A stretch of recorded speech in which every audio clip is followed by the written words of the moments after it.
자, 이번 시간에 해볼 거는 심화 정렬 문제를 풀어보는 건데요.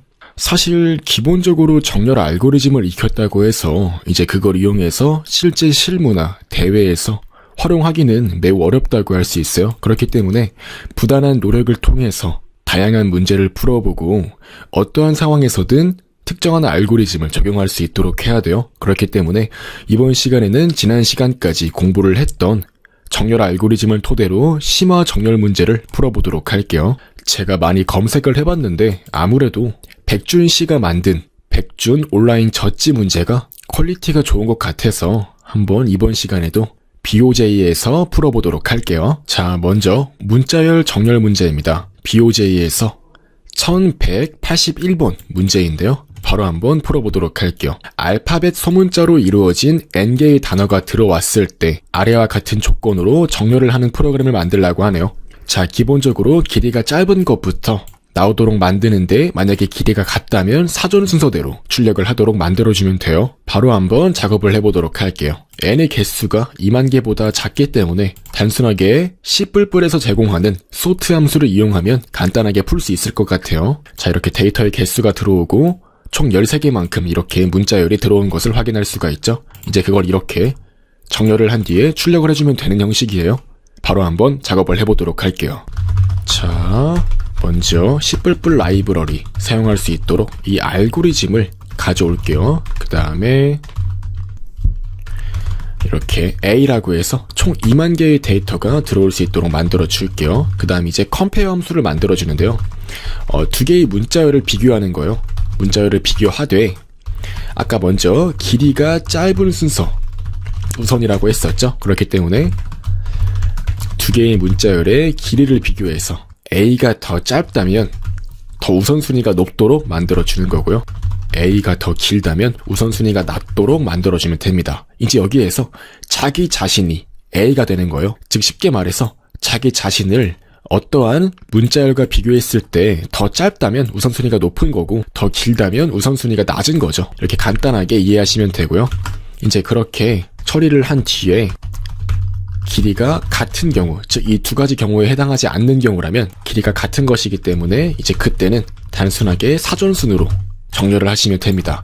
이제 기본적으로 스트링 같은 경우는 이렇게 바로 비교 연산자를 넣어주시게 되면은 자동으로 사전순으로 비교를 해줘요. 정말 편리한 라이브러리죠.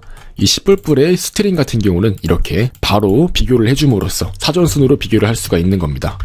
즉 길이가 서로 다른 경우에는 무조건 길이가 짧은 게 우선적인 거고 길이가 같을 때는 이렇게 사전순으로 정렬을 할 수 있도록 간단하게 한 개의 비교 함수를 만들어 주었습니다. 이 비교 함수는 sort 함수의 세 번째 인자값으로 들어가죠.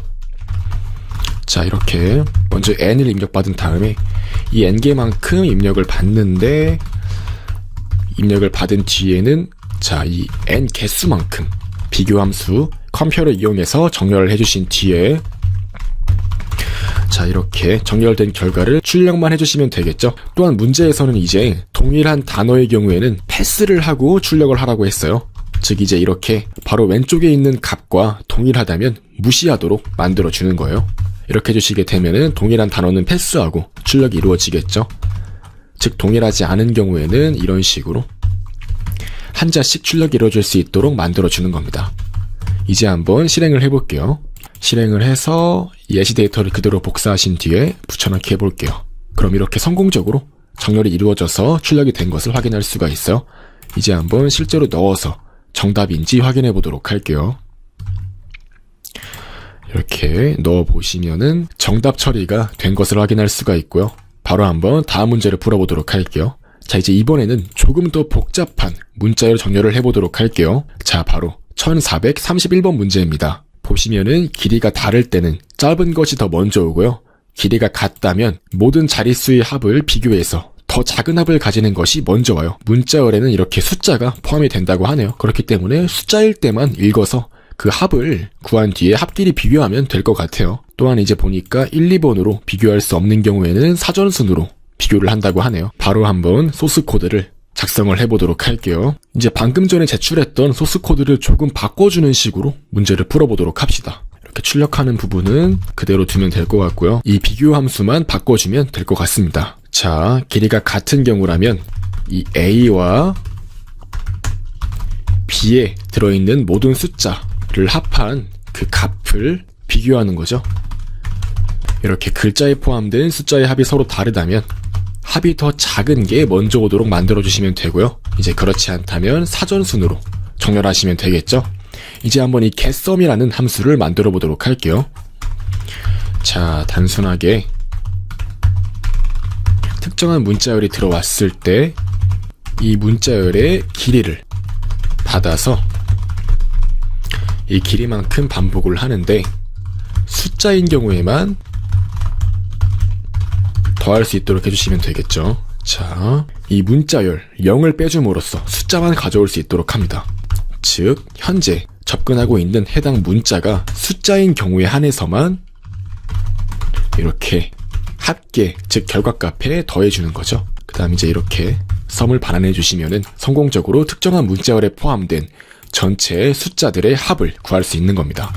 이제 한번 실행을 해보도록 할까요? 이렇게 데이터를 넣어서 확인을 해보시면 성공적으로 정렬이 이루어진 것을 확인할 수가 있습니다. 이제 바로 소스 코드를 제출해 보도록 할게요. 자, 제출을 해보시면 자, 이렇게 성공적으로 정답 처리가 되는 것을 확인할 수가 있고요. 바로 한번 이어서 매우 빠르게 정렬을 해야지 풀리는 문제 또한 한번 확인을 해보도록 합시다. 1989번 문제인데요. 숫자 정렬하기 3번 문제예요. 이제 보시면은 데이터의 개수가 n개인데 1000만 개 이하라고 나와 있죠. 하지만 이제 여기에서 조건으로 만보다 작거나 같다고, 즉 범위 조건이 주어져 있는 상황이에요. 데이터의 개수가 매우 많기 때문에 단순하게 이 1000만이라는 것을 n로그 n을 넣어봐도 대충 2억이 조금 넘게 나오거든요. 2억 번 정도면은 일반적으로 이러한 채점 시스템에서는 오답 처리를 할 정도의 많은 연산량이라고 할 수가 있어요. 그렇기 때문에 이제 이런 문제는 이렇게 범위 조건이 있기 때문에 개수 정렬과 같은 알고리즘을 사용하면 문제를 해결할 수가 있습니다. 따라서 이제 한번 이 문제를 풀기 위해서 개수 정렬을 써보도록 할게요. 개수 정렬 같은 경우는 이렇게 데이터의 개수가 아무리 많다고 하더라도 이 범위 조건, 특정한 범위보다 작다는 이러한 조건이 있을 때 효과적으로 문제를 풀 수 있도록 해준다고 했었죠. 자, 바로 한번 개수 정렬 알고리즘을 이용해서 문제를 풀어봅시다. 이렇게 데이터의 개수, 그 다음에 실제 데이터들이 담길 수 있는 하나의 배열을 만들어 주었고요.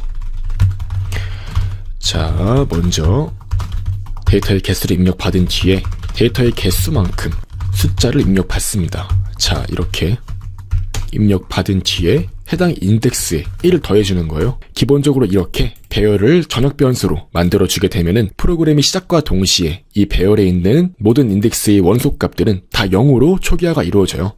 굳이 이렇게 안 해주셔도 이 배열에 있는 모든 값들은 다 0이 들어가게 됩니다. 이제 바로 이렇게 만일까지 반복하면서 정렬이 이루어진 모든 결과를 출력만 해주시게 되면은 성공적으로 정답 처리를 받을 수가 있을 거예요. 자, 이렇게 하나씩 출력을 하고 1씩 빼줌으로써 총 그 원소의 값만큼 해당 인덱스의 데이터를 출력할 수 있도록 되는 겁니다.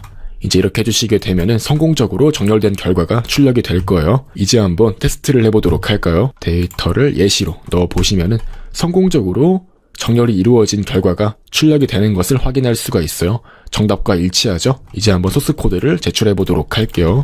이렇게 제출을 해보시면 자, 성공적으로 정답 처리가 되는 것을 확인할 수가 있어요. 네, 이렇게 이번 시간에는 심화 정렬 문제 3가지를 풀어보는 시간을 가져보았습니다. 사실 이제 정렬 같은 경우는 앞으로도 계속해서 만나게 되는 문제 유형이기 때문에 굳이 별다르게 암기를 하시거나 하지 않으셔도 나중엔 자연스럽게 손에 익게 될 거라고 저는 생각을 해요. 그렇기 때문에 너무 이제 정렬 알고리즘 자체를 마스터하고 넘어가야지 이런 생각은 하지 마시고요. 이 정도 충분히 잘 따라오셨다면 나중에 다시 공부를 하시는 것만으로도 충분할 거라고 생각을 합니다. 네, 이렇게 이번 시간까지 해서 심화 정렬 문제까지 풀어보는 시간을 가져보았습니다.